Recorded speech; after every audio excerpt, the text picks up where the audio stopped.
dois. Oi, gente, tudo bem? Bem-vindos ao Psicopauta. Esse aqui é mais um episódio, o episódio número 7 que a gente está fazendo agora. Hoje a gente está aqui com a Mariana Serve, que é psicóloga, ela é especialista em ABA, com ênfase em autismo. Ela é mestranda em educação especial, com ênfase também em ABA. O meu nome é Rafael Dutra. Eu sou a Lívia Galo. E Mariana, muito obrigado por estar com a gente aqui hoje. Excelente. Muito obrigada a vocês pelo convite, por estar aqui. Vamos lá. Bom, Mariana, vou começar então com a pergunta aqui inicial, só para a gente começar essa discussão. Fala um pouco para a gente sobre você, como foi sua trajetória junto à psicologia, aos estudos do espectro autista, junto à ABA também, né? Antes de começar o podcast a gente estava aqui conversando um pouco. Como foi isso tudo para você? Bom, minha mãe é analista do comportamento também e cognitivo comportamental, ela é psicóloga, né, da PUCamp. E entrei na psicologia em 2009, na UNESP de Bauru. E é muito forte a análise do comportamento, né, que é essa ciência ABA que o pessoal fala muito, né, porque é uma das poucas evidências científicas, né, das terapias com base em evidências científicas para o autismo. Então, a análise do comportamento, ABA, enfim, tanto faz, ela era muito forte eu já conhecia por causa da minha mãe, né, porque em Campinas também era muito forte. Depois, na Unesp de Bauru, era muito forte a análise do comportamento, mas ainda não tinha toda essa questão midiática em torno da análise do comportamento, né? Não em 2009, né? Então, sempre gostei muito, sempre fui dessa área, os ratinhos, né? Acho que vocês tiveram isso Era rato já ou era o Sniff? O nosso foi o É, Sniff. Foi o isso, Sniff. o Eu tive Sniff, rato. acho que na nossa. Ainda era permitido na nossa época, só que teve um corte na época, eles não compraram os ratos, a gente acabou tendo com o Entendi. Sniff mesmo. A gente tinha um super biotério, assim, e umas ratazanas desse tamanho, né? Então ainda podia, né? Hoje em dia está tendo um movimento aí para não usar mais os animais, né? Enfim. Então é bem legal o que está acontecendo, mas na época era dessa maneira. Mas enfim, então todo o processo aí de análise do comportamento ao longo da faculdade. E depois vim para a clínica, né? E aí na clínica eu comecei a encontrar muitas crianças com autismo. Os números são muito altos mesmo. De acordo com o CDC dos Estados Unidos, os números são 1 em 54. Então, a cada 54 crianças que nascem, uma é autista. E aí, em comparação, os números para síndrome de Down, que a gente vê com alguma frequência, né? Por causa das características da fisionomia deles, né? E o autista não tem essa fisionomia, a gente não identifica eles dessa maneira, né, é uma questão mais clínica. Os números de Down são 1 em 700. Então, 1 em 700 para Down e 1 em 54 para autismo é muito alto mesmo. Então, começou a chegar muitas crianças, né, autistas na clínica, e é aí que eu fui procurar especialização em análise de comportamento pela Universidade Federal de São Carlos. Né, fui procurar e concluí a especialização, e aí estou indo nesse caminho aí de aba, que foi uma coisa que eu sempre gostei muito. E tem pouco profissional em aba aqui ainda, né? Não, em termos do número de autistas, ainda é muito difícil o acesso à análise do comportamento, ainda é muito caro o acesso à análise do comportamento aqui no Brasil. Então, estamos aí na luta para conseguir levar esse conhecimento. Por isso que é tão importante também esse trabalho que vocês estão fazendo. Para continuar, então, Mariana, eu acho que a gente pensou nessa pergunta porque, como a gente estava até conversando aqui antes, há uma confusão, né, do que é o espectro autista, tanto no popular, mas também no profissional. É pouco falado nas universidades, né? Então, a gente gostaria que você explicasse um pouquinho o que é, afinal, o espectro autista.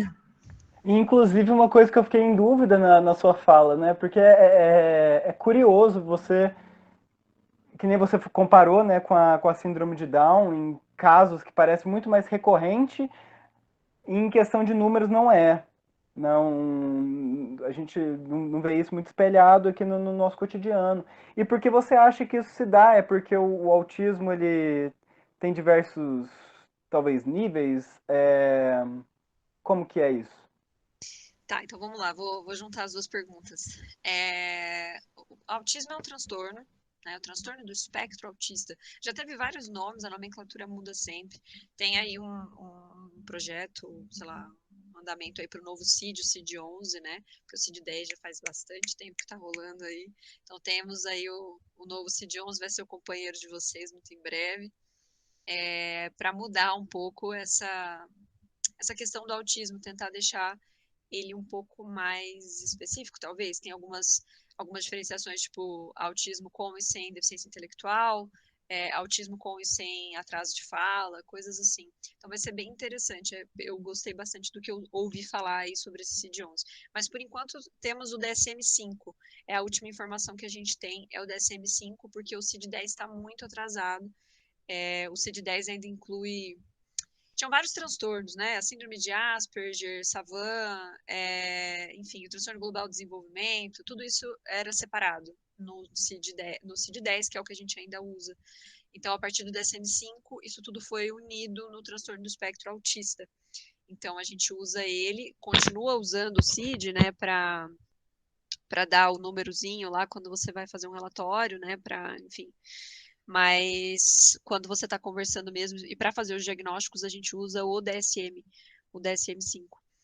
Enfim, então é um transtorno do espectro do autismo. Por que espectro? Porque é como se fosse um guarda-chuvinha, né? Então, vai de uma ponta a outra, né? Ou do centro até as coisas mais limítrofes, né?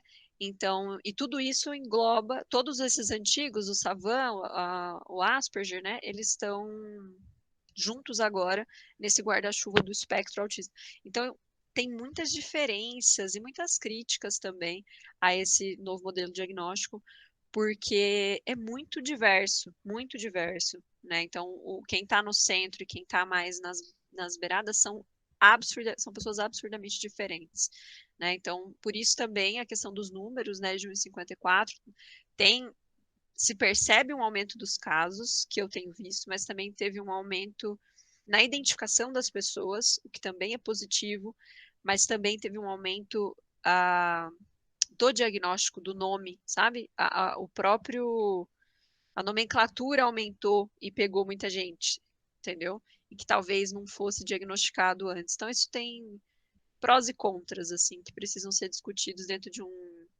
pensamento crítico. E como que faz para você entrar dentro é ótimo. Como é que faz para você cair nesse guarda-chuva, né? Você precisa de principalmente dois critérios diagnósticos, né? São 4, na verdade, mas eu já explico os outros 2 que são menos importantes. Não menos importantes, menos característicos do autismo.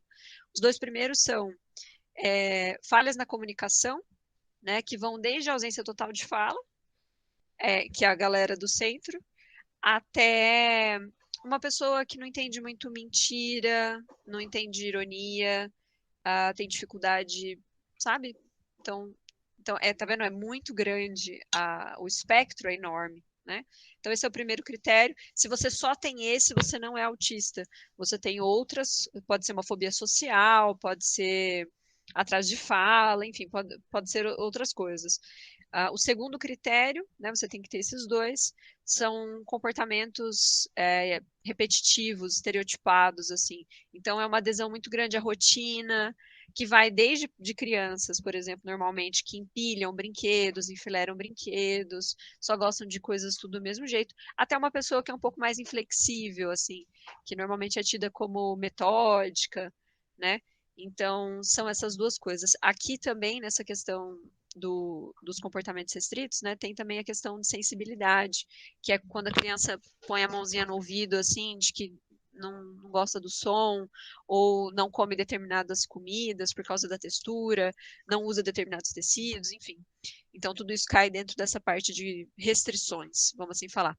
Se você só tem essas restrições, você também não é autista, você tem que ter as 2 coisas. Os outros 2 critérios são muito importantes, eu falei que não eram tão importantes, mas não é verdade, eles só não são muito característicos. O terceiro é de que todos esses sintomas eles têm que estar presentes desde a infância, do início da infância. Ainda que você tenha descoberto tudo um pouco depois, né? Mas você precisa, esses sintomas têm que estar presentes desde o início da infância. Não é uma coisa que pode, sei lá, um trauma, um acidente causou, não. tem que ter sido desde o começo. Muitas pessoas são diagnosticadas muito mais velhas, mas aí você tem que fazer reconstruir esse histórico, né, todo, para conseguir saber. É um diagnóstico muito difícil, não é fácil, não. E o último critério, ele é muito comum em vários transtornos dos DSM, que é que esses sintomas têm que ter prejuízo significativo em várias áreas da vida. Porque é aquilo, né? Você dá uma lida no DSM, vocês já devem ter tido contato aí com ele, você se encaixa em uns 20, assim, ó, de cara. Você vai lendo e fala, não, tem esse aqui, ó. Dá para todo mundo ter um sintoma e um Todo diagnóstico, mundo né? tem um Facilmente. CID para chamar de seu. É o É bingo só do você DSM, né? É o bingo do DSM, impressionar.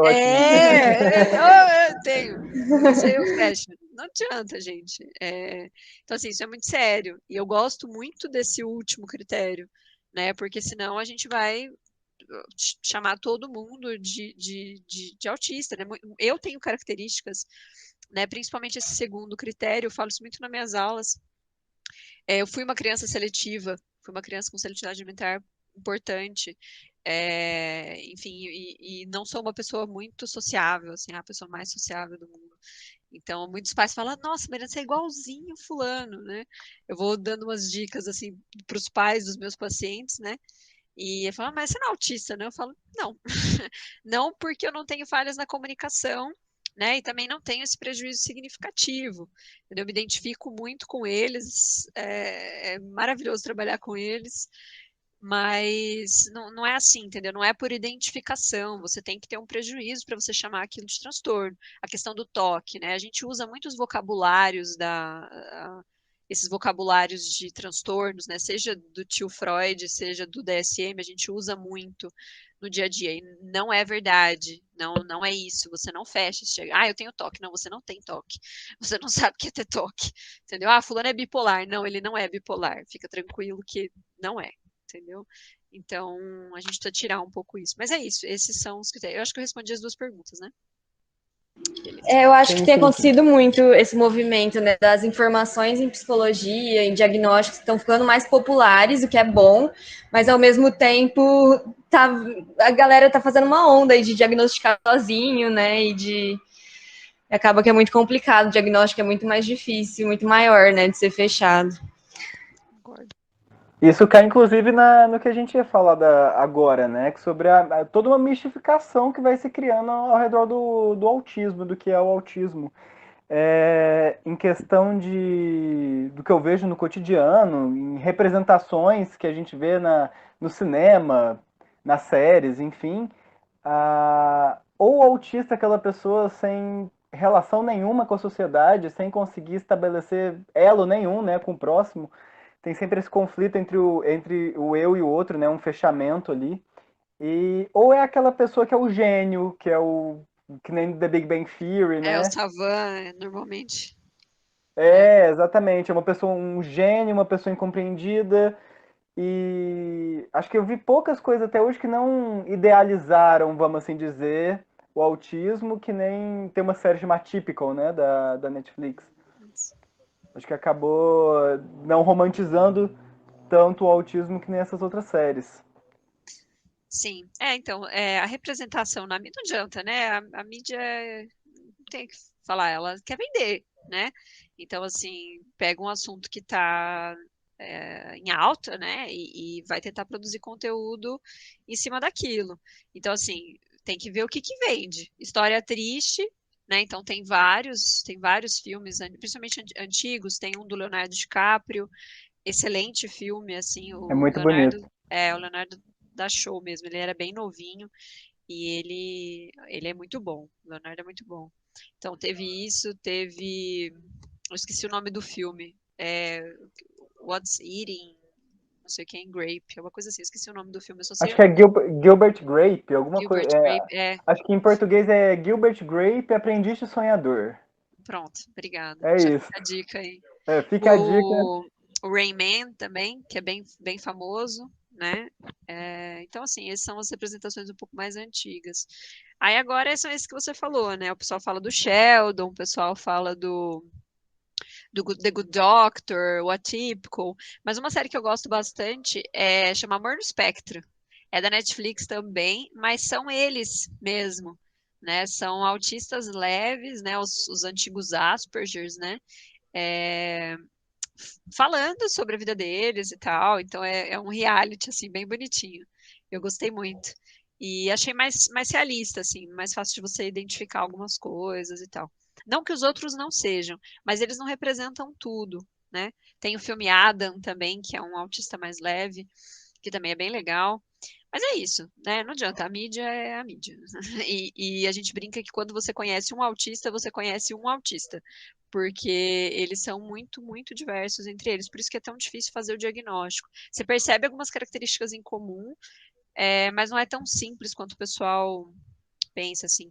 Ah, você tinha perguntado, eu esqueci. São 3 níveis: nível 1, nível 2 e nível 3. E tem a ver com o tanto de ajuda que a pessoa precisa, entendeu? Então, nível 1 precisa de menos ajuda, nível 3 precisa de mais ajuda. Então, por exemplo, o do Leonardo DiCaprio já precisa de mais ajuda, o Sam do Atypical precisa de, sei lá, nível 1, nível 2, talvez. Acho que nível 1, pouca ajuda ele precisa para algumas coisas. Então, assim, depende muito do que você. Enfim, da ajuda que ele precisa, do auxílio que ele precisa para realizar as atividades do dia a dia, para viver de maneira independente.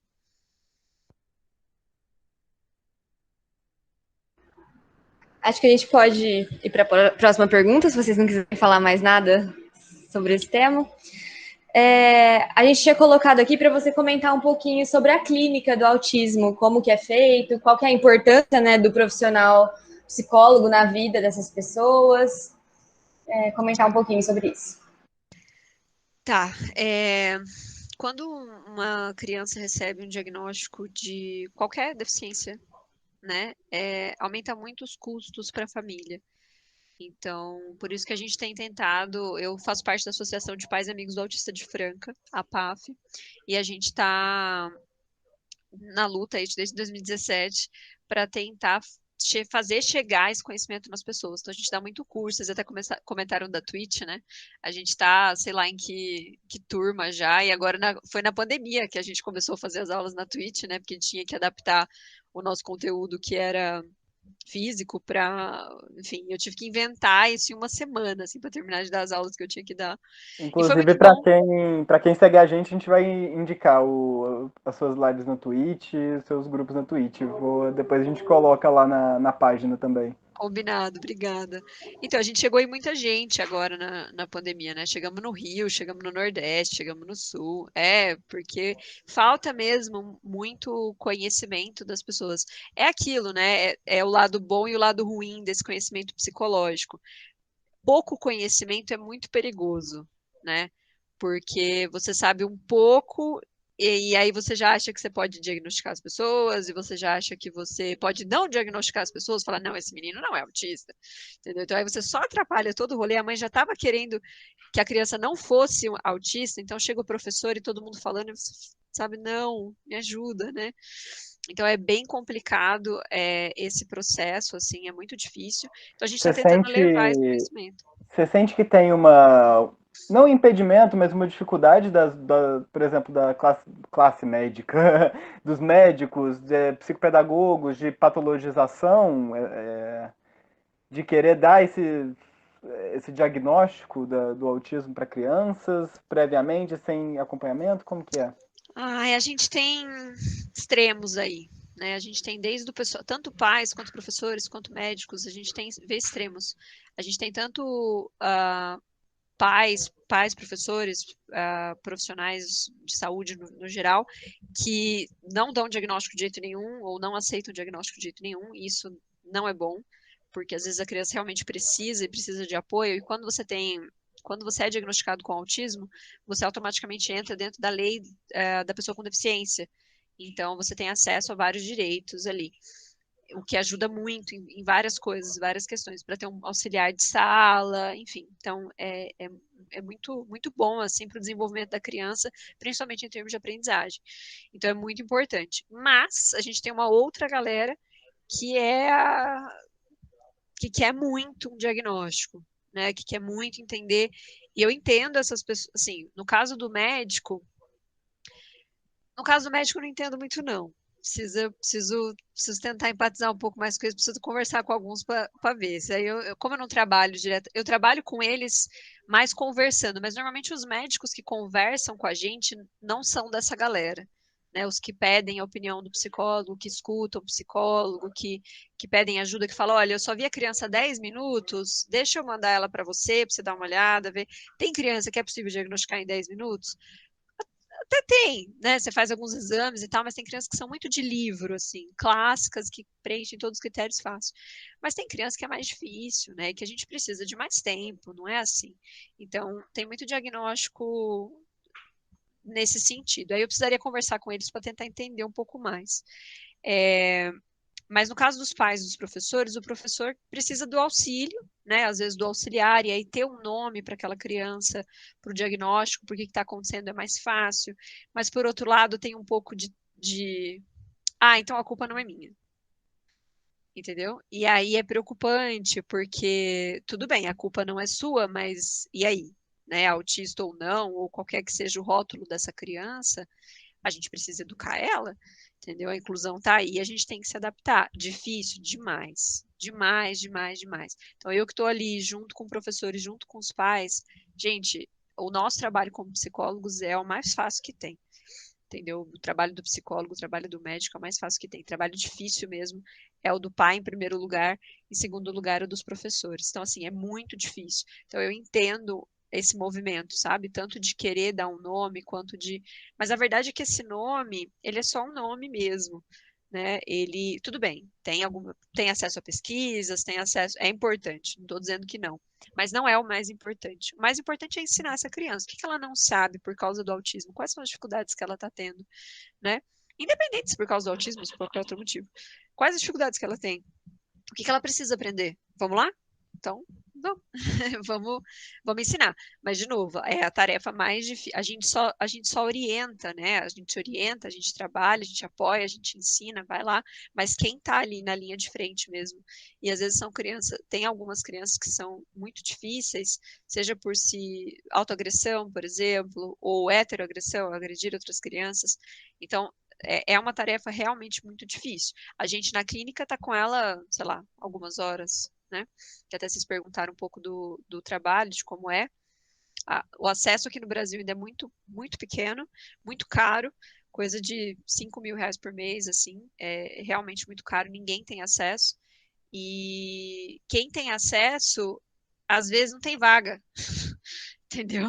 Então, assim, mesmo para quem tem acesso a esse trabalho, porque tem algumas pesquisas, é o tabu das 40 horas, né? Que é uma das pesquisas mais importantes dentro dessa área, e é a de 40 horas, que 40 horas por semana, e tem resultados realmente impressionantes. Todas as vezes em que esse estudo foi replicado, ele tem resultados muito importantes, mas ele é para crianças graves, né? Ele não é para crianças leves, e isso é muito importante, porque tem gente Resultados de ressocialização, você diz? de aprendizagem, Aprendizagem. do que quer que seja, entendeu? De aprendizagem de uma forma geral. Mas, assim, uma coisa que acontece muito é que algumas pessoas acham que a análise do comportamento é só essas 40 horas, ensino estruturado, mesinha e várias oportunidades para as crianças. Não é. A análise do comportamento, ela trabalha. Eu já trabalhei em análise do comportamento com empresa, entendeu? Empresa, casal, né, terapia de casal. Então, assim, a análise de comportamento ela pode ser aplicada a qualquer lugar que tem organismos vivos. Tem organismos vivos, a análise de comportamento está ali, entendeu? Então, não precisa, não é só esse ensino estruturado de 40 horas. Muita gente acha que é só isso, né? E não é. E nem toda criança precisa disso. Aliás, uma das regras da análise do comportamento é do ambiente menos restrito possível. Então, a criança tem que aprender na escola. O lugar da criança aprender é na escola. Se ela está na clínica 40 horas aprendendo, ela está ali enquanto ela não consegue ir para a escola.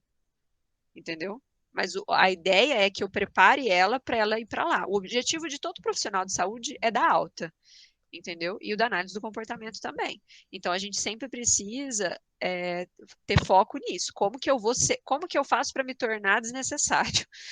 Esse é o objetivo.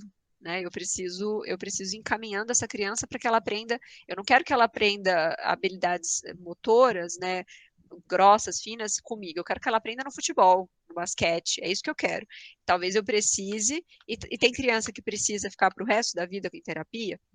Sim, tem criança que precisa mesmo, mas o objetivo é sempre ir avançando cada vez mais, né, com essa criança, para que ela, com essa criança, com esse adulto, né, seja ensinando ele a comer sozinho, seja ensinando ele a usar o banheiro sozinho, para prevenir questões como abuso, por exemplo, entendeu? Tudo isso a gente tem que trabalhar. Então, eu vou, sei lá, enfim, eu vou ensinar essas habilidades para que ele consiga ser o mais independente possível, prevenir riscos, né? Enfim, é isso. Esse é o trabalho. Eu ia comentar que eu tô me identificando muito com tudo que você tá falando, Então porque porque precisa. Estamos precisando de gente. eu, além de profissionalmente, eu tive um caso na família, assim, de uma pessoa que ficou um ano nessa de, tem diagnóstico, não tem diagnóstico, e aí talvez por, não sei, a profissional que não tenha conduzido talvez da melhor forma que poderia ter sido feito, ele ficou um ano em terapia e com esse negócio de não sei se é, se não é, e no final das contas é o que você falou, né? O importante teria sido tratar as dificuldades, independente do rótulo ou não. Acabou que o resumo da ópera foi que era uma desordem do processamento auditivo, era uma coisa muito mais física, que o ouvido doía, e os sintomas eram muito parecidos. E no final das contas, deu o diagnóstico e, é isso. E agora? Teria que estar fazendo o que já era para estar fazendo, né? Então, me identifiquei muito com o que você estava falando. Não tem jeito. Tinha um professor da UFSCar que falava: se a gente inventasse uma pílula, você toma, acabou o autismo.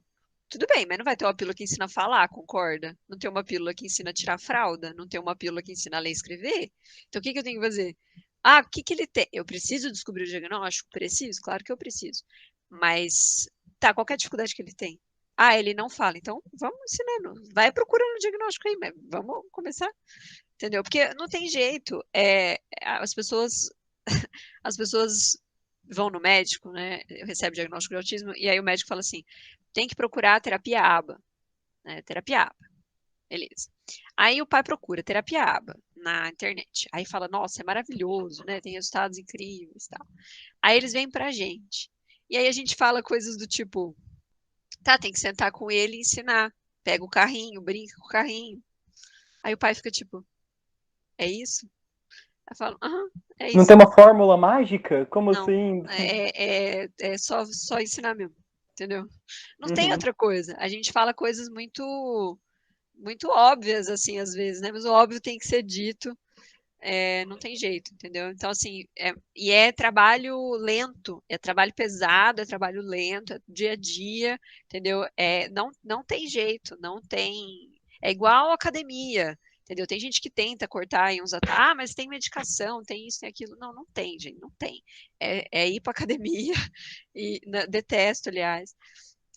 Entendeu? Dieta, mesmo qualquer coisa que a gente vai fazer, aprender russo é todo dia sentar e fazer a mesma coisa, uma hora você aprende, entendeu? É repetição, repetição, repetição, repetição, repetição, uma hora vai, entendeu? E existem pais que chegam a você e falam, por que que meu filho é assim? Por que meu filho é autista? Tem esse tipo de dúvidas que cercam a clínica também, porque o autismo do pouco que a gente chegou a ver na universidade, ele também é uma das... a gente não vê muitas razões do porquê que aquela criança nasceu autista, né? Tipo, a origem do autismo, no caso. É a vacina, se vacinar dá autismo. A vacina do autismo. É porque tem algumas coisas Gente. também que nem a Lívia falou da audição, né? De casos de crianças que já chegaram em mim falando, não, porque tal primo meu teve autismo induzido. Porque demoraram para descobrir que ele tinha problema auditivo, ele não aprendeu a falar, ele ficou com autismo induzido. Falei, nossa, de onde você tirou isso, sabe? Autismo induzido. Eu nunca ouvi falar em autismo induzido, mas enfim, não sei se alguém aí estiver escutando quiser nos corrigir, é que eu não escutei, mas sei lá, né? Pode ser que tenha alguma outra coisa. Mas enfim, as informações que eu tenho, que são de acordo com o DSM, é de que você tem que nascer assim, de que não tem como você induzir autismo em ninguém. Então a minha base é o DSM. Ele é 100% correto, lindo, maravilhoso? Provavelmente não, mas aí precisamos discutir novas pesquisas. Talvez tenha algumas coisas, se alguém conhecer alguma coisa aí, por favor, contribua aqui com a gente. Por favor, comentem aí pra gente no Instagram. Por Queremos saber favor. mais estudos. Sobre autismo induzido. Mas, enfim, o que a gente precisa pensar nesse caso, assim, é que tem muitas comorbidades junto com o autismo. Então, é muito comum, parece que 70% das crianças com autismo têm alguma comorbidade. Então, pode ser TDAH, pode ser depressão, principalmente nos níveis, nível 1, por exemplo, é muito comum depressão, ansiedade, enfim. Também epilepsia é comum, né? Então, algumas crianças convulsionam, é bem complicado. Às vezes você precisa resolver isso primeiro antes de conseguir trabalhar outras coisas. Então, enfim, tem várias questões aí. Outra questão que dificulta. Então, assim, para a gente conseguir, quais são os exames, né? Autismo não tem exame, não tem um exame de sangue. Então, mesmo que você receba um nome de autista, você não sabe se sabe, você tem que confiar naquele diagnóstico do médico, entendeu? Porque não tem um exame que fala, olha, deu tanto é tanto, deu tanto é tanto. Então, assim, é muito pelo olhar clínico daquele médico. Então, isso é bem complicado, né? Porque às vezes acontece da mãe falar, eu fui em fulano, falou que não, eu fui em ciclano, falou que é, entendeu? Então, tem que procurar, para os pais, assim, que estão em busca de um diagnóstico, tenta buscar um médico, primeiro, um médico que senta com a criança. Um médico que senta com a criança no chão, que olha, que conversa, que tem uma consulta aí maior, porque, então, assim, todos esses são indicadores um pouco melhores de que as coisas, né? O médico que tem estudado bastante, às vezes eles são muito caros, mas é aquela questão de que o barato sai caro, né? Porque às vezes você vai num médico que não é muito legal, não manja muito do autismo, não tem especialização, não estuda muito, você tem que ter visto muitas crianças para você conseguir fazer esse diagnóstico. Não adianta só você ter estudado, sair da faculdade, você tem que ter visto muita criança mesmo, você tem que ter contato com números muito, muito altos, assim, para você conseguir ser um bom médico, um bom terapeuta para essa população. Então, assim, não adianta pagar um médico, vai pagar caro também, né? Ele não vai conseguir te dar a resposta que você precisa, e aí vai ter que procurar um outro médico ainda que consiga dar essa resposta. Mas, de qualquer forma, é isso. É tudo muito clínico, o que complica um pouco as coisas, né? E além das comorbidades que ainda atrapalham ainda mais o diagnóstico. Então, os exames que são feitos são para descartar outras possibilidades, né? Então, você vai fazer aí uma ressonância, o Bera, né, que é até para essas questões auditivas. Então eles pedem esses exames para poder descartar outras coisas, para aí pensar em fechar o diagnóstico de autismo, mas mais por diagnóstico diferencial, né? Então vai tirando algumas outras possibilidades para você chegar no, bom, não são outras coisas. Então é autismo. Tem criança que é mais fácil, como eu falei, que é mais de livro, assim, aquele autismo mais clássico que você consegue diagnosticar, mas outras não. E eu não sei, faltou mais uma pergunta, que acho que eram 2 perguntas. Não, eu acho. Só se você quiser complementar, mas acho que a gente acabou abarcando bastante, que era sobre a clínica, né, do autismo e a importância do profissional, de ter um profissional acompanhando a criança. Eu acho que a gente chegou a falar um pouquinho até sobre a última, que é o dos desafios, né, da criança, do adolescente com espectro autista no desenvolvimento escolar, até de estrutura escolar, como que essa escola recebe essa criança, né? Depende muito, tá muito difícil, gente. A escola tá sofrendo muito e agora na pandemia tá pior ainda. E os pais, então, pior ainda. Então, assim, tá bem complicado para todo mundo. Já era complicado na escola, agora tá muito difícil. Mas em termos de estrutura, tudo bem. Em casos de crianças agressivas, independente de autismo ou não, criança tem o TOD, né? O famoso TOD também, transtorno opositor, desafiador, né? É isso. Que é um diagnóstico que, inclusive, eu tenho minhas ressalvas com relação a ele. E tem muitas crianças que não são TOD, é só uma criança. Então, assim, esse é o problema, né? É o mesmo caso do TDAH há uns anos atrás. Na minha época era o TDAH o problema, né? Então, assim, todo mundo era TDAH. Então, gente, a criança de 3 anos não senta. Fala, gente, uma criança de 3 anos não senta. É esperado que ela não sente mesmo, entendeu? Então, assim, né? Ah, mas ele é muito agitado. Isso é diferente de hiperativo, completamente diferente de hiperativo. E a gente precisa ter prejuízos, né? Então aí entra essa última parte do DSM que é muito importante. Não é porque eu sou agitado. Qual que é o problema de eu ser agitado? Eu posso ser agitado, eu posso ser um pouco desatento, isso não é um problema. Eu não preciso ficar. Senão a gente entra numa linha meio. Admirável mundo novo, né? Tentar massificar as pessoas e ficar todo mundo igualzinho, todo mundo feliz, todo mundo sociável, todo mundo. E não é por aí. Então a gente, mesmo as pessoas têm muito essa crítica à análise do comportamento, como se a gente fosse assim, né? E não, a gente precisa sempre ser relevante, né? As nossas intervenções têm que ser relevantes para a criança, entendeu? Então, isso precisa acontecer. Esses diagnósticos muito diferentes, igual era do TDAH, né? Então agora temos aí o TOD, que todo mundo acha que é TOD, só porque a criança é agitada, ou só porque a criança, enfim. Então essas crianças são as que dão muito trabalho na escola, em termos de agressividade. E aí sim a gente precisa ter uma preparação um pouco mais estrutural. Deficiências físicas também, claro, né? Aí precisa de uma adaptação estrutural. Por que os agressivos precisam dessa adaptação? Porque a gente precisa proteger essas crianças, né? Então a gente tem que não ter coisas muito pesadas, tem que ter um lugar assim para você conseguir conter ela, para que ela não se machuque. Crianças que batem a cabeça, por exemplo, no chão, na parede, entendeu? Ela não pode ter nada perigoso na parede, entendeu? Porque alguém precisa estar ali, precisa ter uma preparação para lidar com aquilo. Então, é bem complicado mesmo. Mas eu não acho que seja a maioria, não tenho esses dados, então eu vou falar só, eu não acho que seja a maioria pelos que eu convivo, né, pelo número de pacientes que eu tenho, que são muitos pacientes mesmo.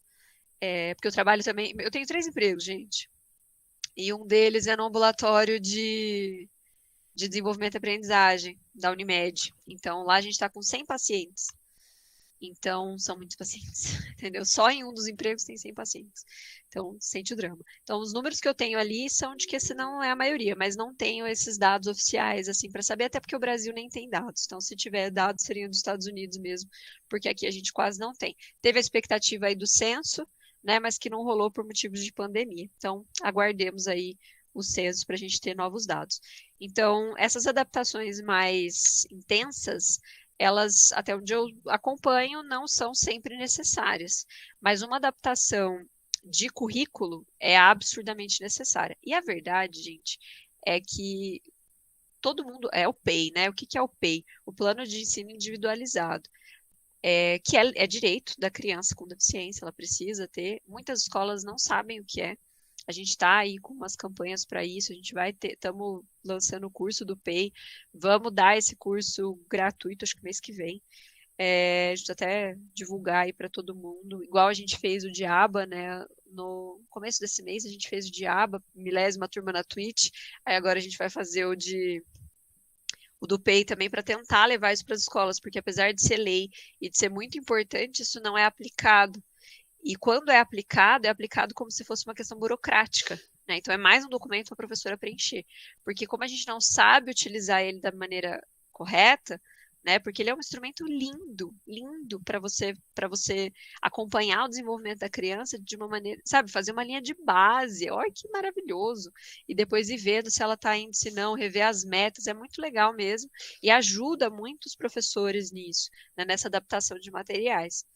Então, essa é uma adaptação difícil, essa curricular, o que ensinar. E agora na pandemia está ainda pior, porque o como ensinar e de maneira remota. Porque a verdade é que nem as crianças típicas estão aprendendo. Que dirá as crianças com deficiência?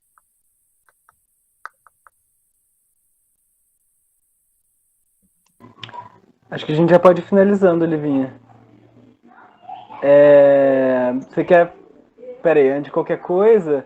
Mariana, você gostaria de fazer um merchan do seu trabalho, do seu canal da Twitch, do seu Instagram, porque é só falar aqui e a gente disponibiliza lá no Instagram também.